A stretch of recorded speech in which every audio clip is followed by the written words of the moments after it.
Hey, how's it going, everybody? I did my review for Halloween 2018 last Friday, and I've decided to go see the movie again and do a spoiler review where I talk about basically everything. So if you've seen the movie, welcome to this video. If you haven't seen the movie, this is not a video you want to watch because I'm going to spoil everything. I'm going to talk about all the things that I liked, that I did not like, things I wish I saw, things that I wish I did not see, all the things that I wish we could have gotten that we did not get. And since I don't know how to do a spoiler talk, I'm going to go chronologically from beginning to end, and I'm going to take you through the scenes and tell you what I liked and did not like about each scene. So let's just start. So the movie opens up with the prison. They got these two podcasters named Aaron and Dana. They're giving you the exposition about what happened in 1978, just giving you everything, telling you what happened, about how Myers got apprehended, he got captured, and now he's here. He's been here for 40 years, and he hasn't spoken a word. They walk up to him, and Aaron, the podcaster, says, I borrowed a mask from my friend at the Attorney General's office, explaining how he got the mask. Meanwhile, we got this Dr. Saratan, or whatever his name. I'll just call him Dr. S. Alright, we'll call him, how about Dr. Evil? Dr. Evil's in the background. He tells him not to go past his yellow line, and he walks up to him and he holds up a mask. He's like, hello, Michael. I borrowed a mask from my friend's office. You want to see it?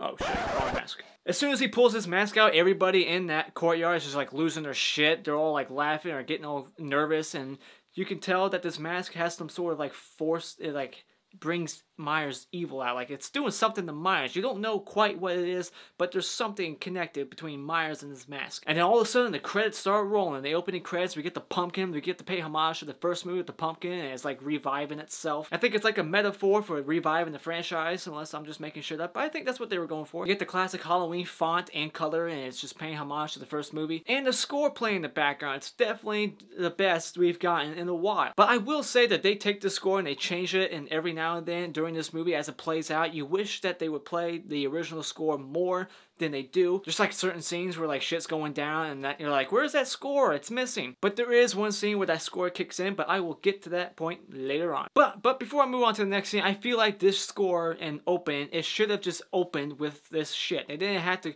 have this like dramatic 5-minute scene holding up a mask. Like, I feel like it didn't really build up to that. It didn't earn that opening credits. Like, it should have just opened up with it like the first movie. But these two podcasters are not successful, so they go to interrogate Lori, and they offer her $3,000 for a 3-minute interview, $1,000 per minute. And the only necessity for this scene is just to give you a quick story as to what's been going on with Lori over the past 40 years, and you find out she's been divorced twice, and that she hasn't gained custody of her kids since she was 12, but now that she's an adult, she doesn't need custody. She's an adult. And Lori has just been preparing. She's got all kinds of guns, security systems. She has like 4 locks on her door, and there's like just metal cages and wiring, things that would be impossible to penetrate unless you're Myers. But she tells these two podcasters to piss off, and I enjoy seeing Lori in this movie. She does a pretty good job. Anytime you don't see these podcasters or Lori or Myers, you start to get kind of bored, and you're just like begging for her, any of those 3 people, to just get back on camera. So then after they interview Lori, they leave, and then we get introduced to the new Strode family. We got Karen Strode, played by Judy Greer from Archer, and other things like the Carrie remake. And then we got her husband, Ray,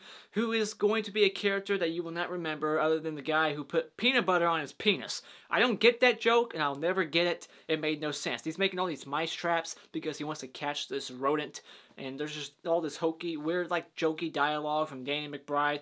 And the jokes, a lot of the jokes in this movie do not land. There's some that land later on where actually the audience was laughing instead of just waiting, like, come on, bring Lori back. We're tired of seeing these people already. But we also get introduced to Allison, and we find out that she likes her grandma, and she wishes that her mother and grandma would get along more. And one thing I noticed is that she doesn't say I love you to her mom. She says love you to her dad walking out the door, but she doesn't say love you to her mom because you can tell there's definitely some resentment. She hates the fact that her mom does not like her grandma. So now Allison is walking to school, and you get that the Halloween 1 vibe, the way it's shot just like in Halloween 1 with Laurie Strode's walking down the street with her 2 best friends carrying her chemistry book. And then there's that one line from the trailer where it's like, hey, wasn't that her brother? And it's like, no, that's just something people made up. Which I can see why they put that line in this movie, because they're trying to establish that they're not related. But honestly, the fact that they're not related doesn't do much for the story. It's just like, it doesn't even matter. If he's related or not related, it doesn't matter because he's still going after her for some reason. Or is he? That is the interesting thing about this movie, is you don't even think Myers is actually after Lori. As soon as he's loose, he's just loose, killing people. I don't think he has a target. He's just fucking people up. Now Allison is at school, and we meet her douchebag boyfriend. I don't know his name. And then her boyfriend's friend. I don't know his name. But there's just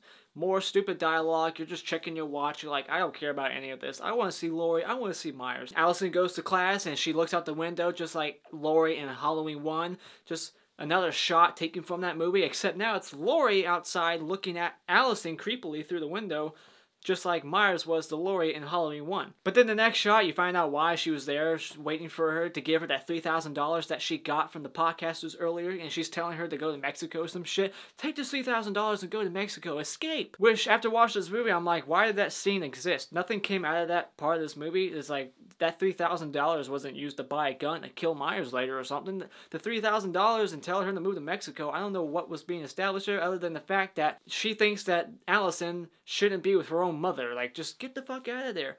Why? Is she an abusive mother? Just because she hates you doesn't mean she shouldn't be with her own mom. And now we finally get to the transport scene where, okay, we got Dr. Evil and he's signing papers and he's saying things.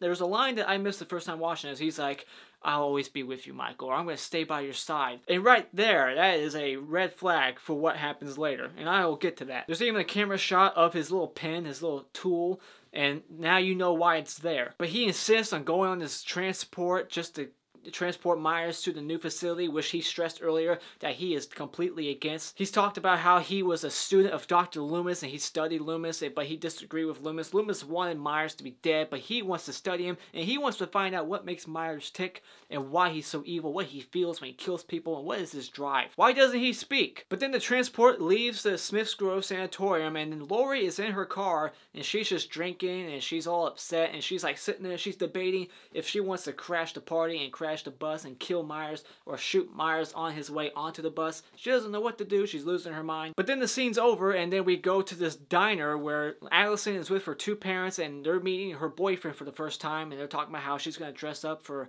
Halloween at this Halloween dance that we never got to see in the first one, because I went back to the first one and I found out that there was a dance in the first one. You just never got to see it. But they're going to dress up as Bonnie and Clyde and there's all this weird dialogue and the Karen's lying to Allison once again. Like, yeah, I invited your grandma and she's just lying through her teeth and it's so fucking obvious. I don't like the way Karen was portrayed by Judy Greer, or just the way she delivered her lines. Everything she said was just bland. Not much emotion. Like, even when she was like giving this like backstory as to about how she was raised by her mother, it's like, I never told you what happened with me growing up. I learned to shoot a gun when I was 8. The people took me away when I was 12. I feel like we could have gotten a better performance by Judy Greer. I was disappointed in her character. I didn't like the direction they took her. They didn't make her likable. Like, I didn't like her. Some of the shit she said, like when Laurie comes to that the diner, when she goes to the diner, she's like drinking, she's trying to like be nice to Allison, the only one she actually cares about.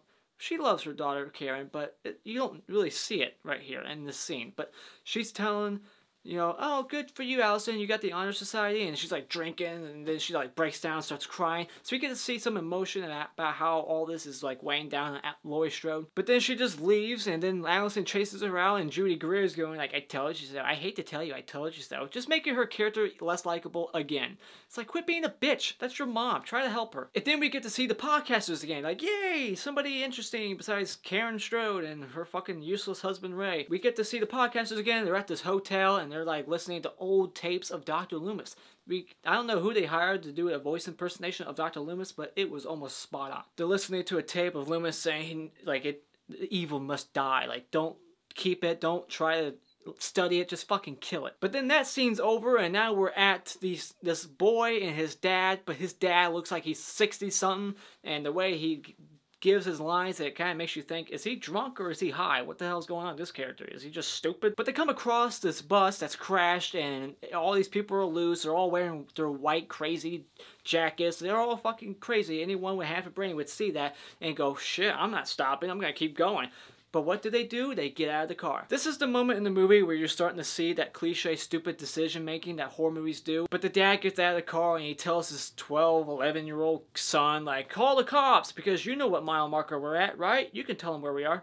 No, he can't. Why don't you call the cops and keep fucking driving? But the dad goes to investigate. We don't see him again later until we see his dead body later on. But then the son tries to find his dad, but he finds this cop on the ground, dead, and then he finds Dr. Evil in the bus and he shoots him right in the shoulder, which is like play for laughs. That's always something that made the audience laugh both times I saw this movie. But then he goes back into his car, the little boy, and Myers is in the back seat and he strangles this kid, slams his head up against the window, and this is when the audience kind of gets pulled back like, oh shit, I haven't seen this before. And I love that this movie went there. Like, I was like, holy shit, they went there. Myers is killing children now Everybody is on his list. No one's safe. Who is he gonna spare? Now Myers has officially escaped and he's got this truck, and the next scene is the next day. It's officially Halloween now. Everything before was October 30th. Now it's the 31st. So the podcasters are at the cemetery now. They're looking at Judith Myers' grave, and they're giving the backstory about that fateful night. And you even get shots. They take those shots in the very first movie,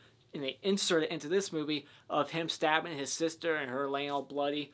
And I thought that was awesome. I like seeing things taken from previous movies, nostalgia, they just throw it in there. But at the end of the day, I felt like this scene was unnecessary. Like, why are we learning about this again? Is this scene for people who haven't seen the first movie? Because if you haven't seen the first movie, why the hell are you watching this one? But when they're at the cemetery, we see Myers in the distance, the gravekeeper, or one of the graveyard person who's showing these podcasters where Judith Myers' grave is. She sees Myers in the distance, and he's behind a tree, stalking, covering his face. So then in this moment, you're asking, how did Myers track these people to the cemetery? Was it coincidence? Did he go to pay respect to his dead sister?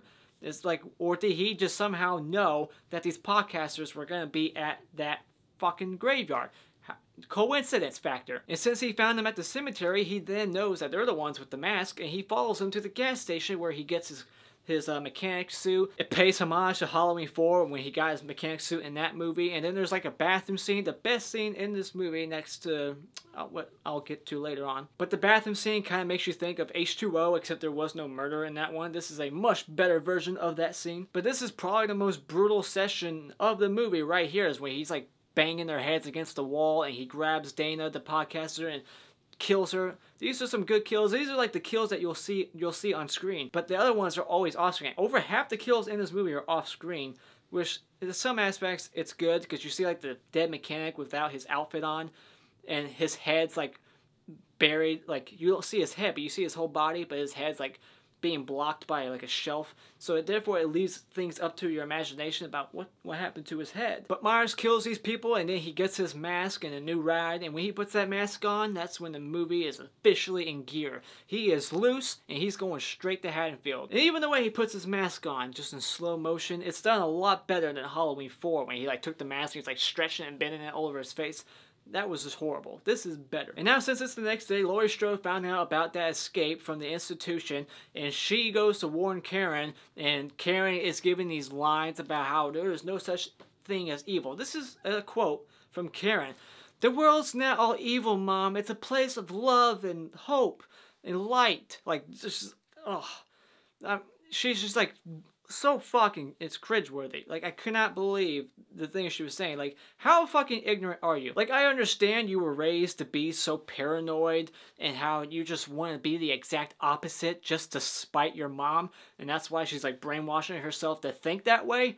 But damn, come on. And then you get more bad acting from Ray, her husband. Like, "Hey, put the gun down. This is my house. Duh. I know jujitsu. I can protect myself." I didn't make that up. He says he knows jujitsu, and I doubt he knows a single fucking move. But after this bullshit, it's now night. It's getting closer to night, and now Myers is loose. Everyone's trick-or-treating, and these two kids bump into him, and that classic sound cue from the first one that you don't hear too much whenever like Myers like pops up in the first movie, or when he grabs Tommy Doyle with the pumpkin. You get that sound cue in this movie, and it just takes you back to that first movie. You're like, oh, I remember that.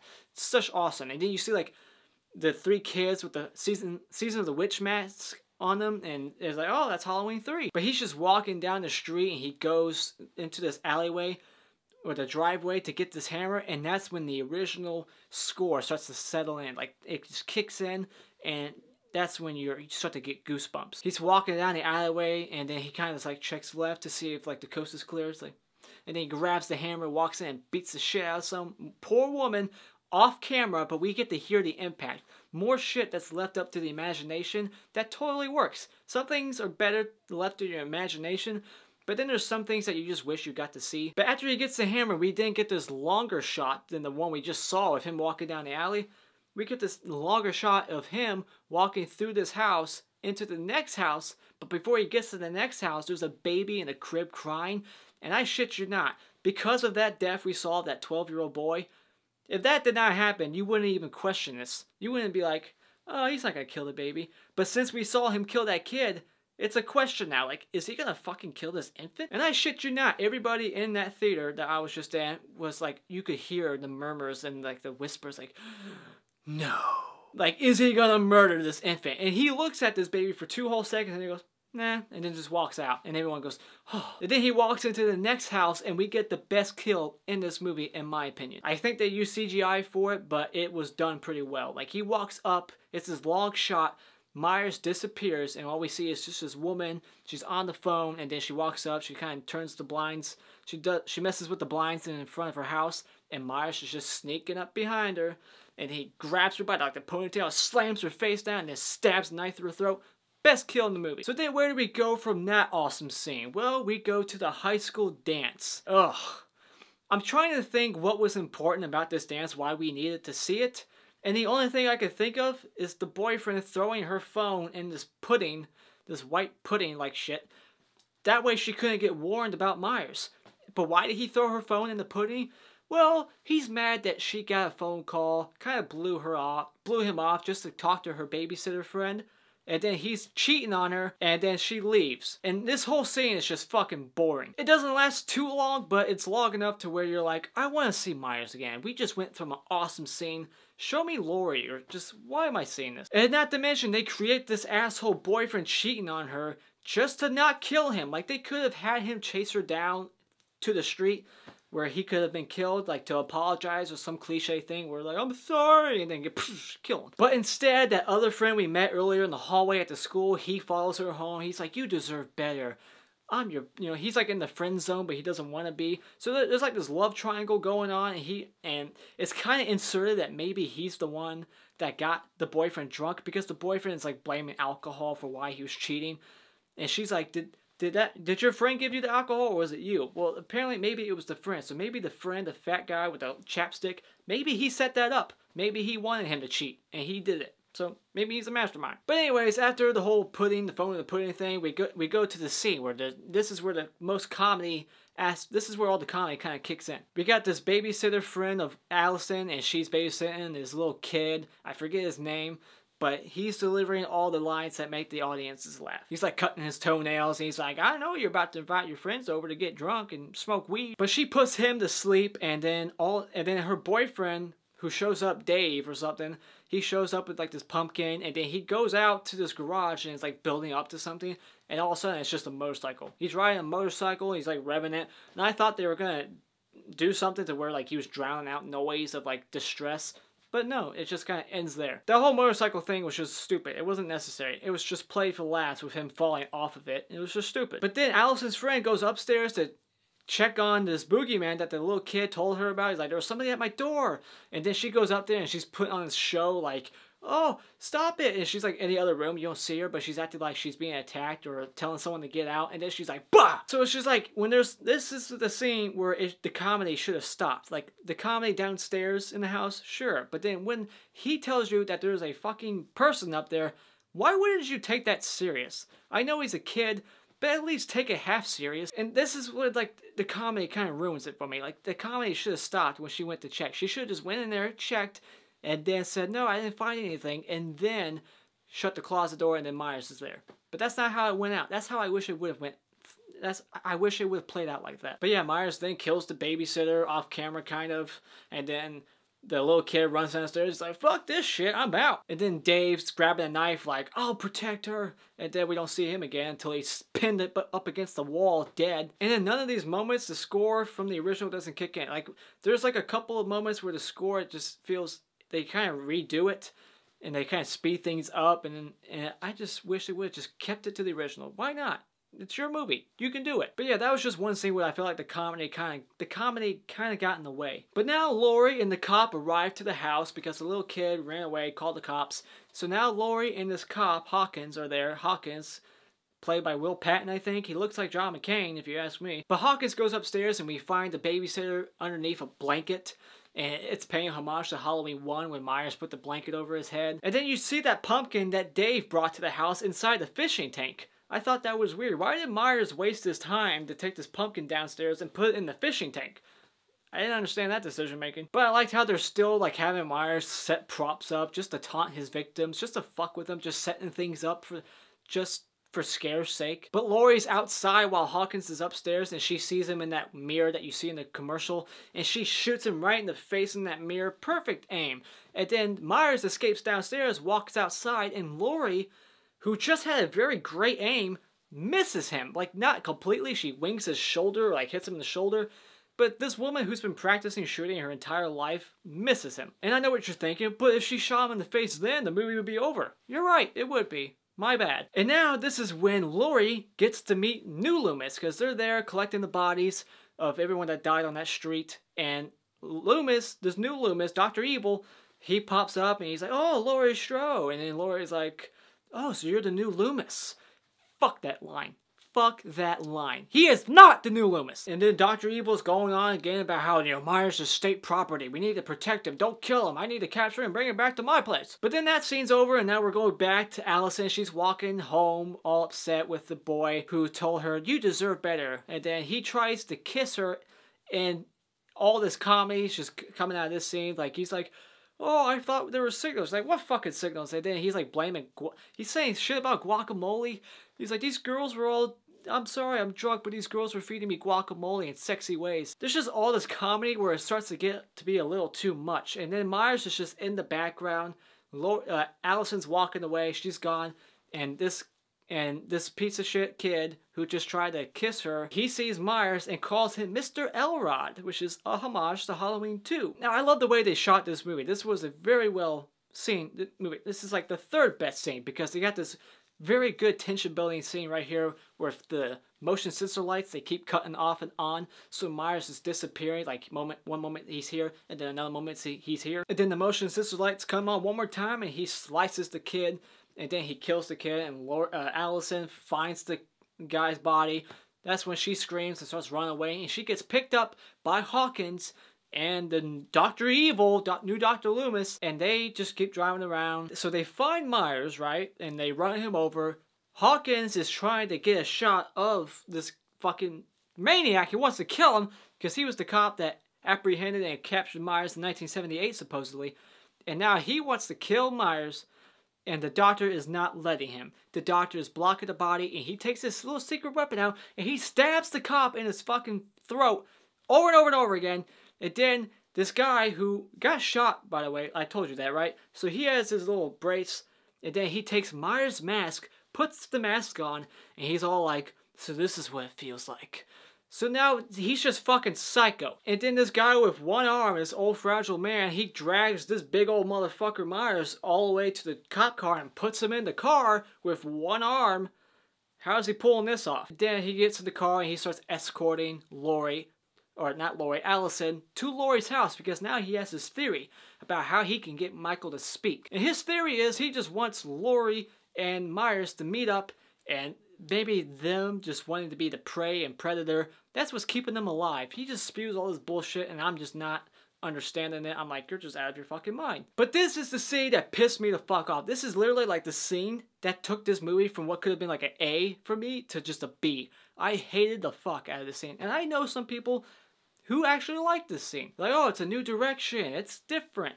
Yeah, well, it didn't have to be that different. The only purpose for this is to be a fucking Uber driver to take Myers to Laurie. That's the only reason for its existence. But Myers is unconscious in the back, and Allison's trapped back there, and they're driving to Laurie's place, and Allison starts saying, oh, well, Myers spoke to me, and I'll tell you what he said if you just drop me off. And then Dr. Evil says, what did he say? Did he say Judith? And then as soon as he says Judith, it like revives Myers. So some people have theories about the fact that he said the sister's name, that's what brought him back. I don't know if that's true. That's just a theory. But before I go further, let me just say that after the killing of the cop and getting the body into the back seat, it's interspliced with this little scene in between these two serious-ass moments. Two very impactful moments where shit's going down. We're in the third act. And we just get this little fucking weird sandwich of serious, and two hokey cops right in the middle. They put this little scene to just tell us that there's these two cops guarding the front. We kind of already know that, so we don't need this scene. But there's these two cops and they're talking about food. Just a 2-minute scene of two cops talking about food. and that weird stupid ass dialogue trying to be funny. It's not funny at all. The only excuse I can think of is they were trying to pay some weird homage to Halloween 5, and it was not necessary. But then after that, we finally go back to the car and the whole Judith thing, and Myers revives, like, not technically revived because he was never dead, but he comes back to consciousness and beats the shit out of the fucking Dr. Evil, giving him what he deserves, kicking the front seat, just banging him up against the steering wheel, gets him out of the car, and then these are the final words of Dr. Evil. Say something. That's his only drive. He just really wants to hear Michael say a word. Who the fuck cares? Say Something by The Big Great World should have been playing throughout this. Like, that should have been the theme song for this movie. Say something, I'm giving up on you. That should have been the theme song for this movie, because that was the whole drive behind this character. It's like, say something. And then the podcasters, say something. Who cares? I just don't see this the way other people see it. Some people find different meanings behind it, and they're like, I like the way they went with that. I don't. It was such a jarring moment and quick change of character. Like, there was no transition into that. He just seemed like a doctor who was very passionate about learning about this patient to a complete fucking psychopath. And then you have the balls to call him the new Loomis? But since the writers at this point know that the audience is probably gonna fucking hate this guy, they give him the one on-screen kill that's the bloodiest. And as much as I wanted to see this asshole go, I wish they would have tampered down the special effects of this kill, because it made Myers seem like a completely different supernatural being. At this point, you're along for the ride that he's strong and whatnot, but he is not strong enough to stomp somebody's head like it's a goddamn watermelon with an M80 in it. Just and while this is going on, the two cops pull up and they're there to like, all right, what's going on with this cop car that just pulled over? And Lori makes a beeline for the woods, and Myers somehow sneaks around and gets behind these two cops and kills them off camera. And even though they're like not even a quarter mile away from Lori's house, it for some reason takes forever for Allison to make it to the house, and Myers just automatically gets to the house, has time to carve up the cops, set up props, set up scares. But Allison, it keeps cutting back to her every once in a while, just running through the woods, and it's like, where is she going? Is she trying to lure Myers away? Or is she just completely lost? Is she not familiar with where she's at? Maybe she wasn't aware that her grandma's house was literally right there? Maybe. But Myers pulls up to the house. He has the two dead bodies in there. They're set up. And then Ray, Karen's husband, the needless character that's not necessary in this movie at all, he does nothing. He goes out to investigate the two cop cars, and he gets killed. And nobody ever, like, there's no impact. There's no impact from this death at all. It was like cannon fodder. He was nobody. It's like you would think they would treat his character like he had some importance and somebody would find his body and react in a way. Lori finds his body in the closet later on, but the daughter and wife, we never see their reaction, the impact it has on them finding the body, nothing. So you could have just taken Ray's character out of this movie completely and it would still be the same movie. So now we're officially at the third act. Like, this is the final house, the final scene, and this is where the movie's gonna end. If they're gonna kill Myers, let's hope. But Myers goes in, and there's like this scene where he's upstairs, Lori runs upstairs, and she's checking each room and hitting buttons to make sure no one can get in and out of these rooms.